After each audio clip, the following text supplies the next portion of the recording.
कोटड़ी के साइड वाले इलाके में शादी तकरीब दौरान हवाई फायरिंग में एक ॼणो मारिजी वियो आहे।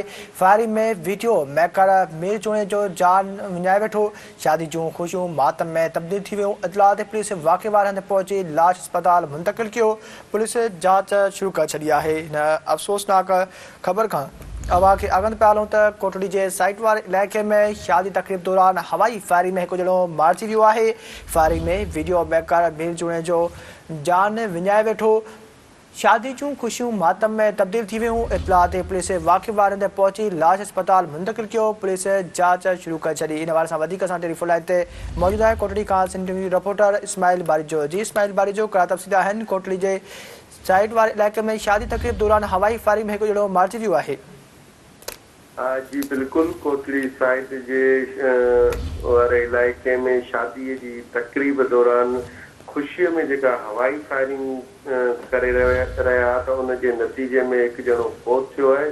फायरिंग के नतीजे में कोटड़ी के लतीफ़ चौक जो रवासी वीडियो मेकर हो मीर जूणे जो वो जान विञाए वेठो है। कोटड़ी में जेका शादी की तकरीब आई हुई उनमें जीअं ही गोली लगी तो अफरा तफरी मची वही ऐं उन नौजवान ज़ख्मी थी पियो, जैसे गणती जोगी हालत में सिविल अस्पताल हैदराबाद खणी वञी रहा त रस्ते में जेको सो दम खणी हवाले कयो ऐं लाश के जेको सो कोटड़ीअ जे डिस्ट्रिक्ट हेडक्वार्टर अस्पताल मुंतकिल कयो पियो वञे त जीअं हुनजो पोस्टमार्टम कयो वञे।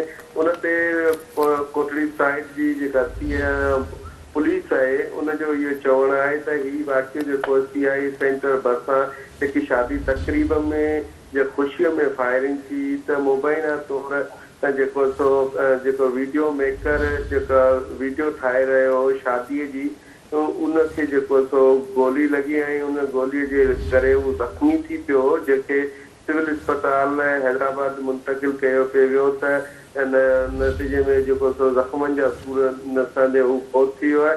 उन्हनि चयो त हींअर पोस्टमार्टम करायूं पिया ऐं जेको सो जांच जेका आहे सा जारी आहे। जी वॾी महिरबानी इस्माइल बारिजो तफ़सीलनि लाइ।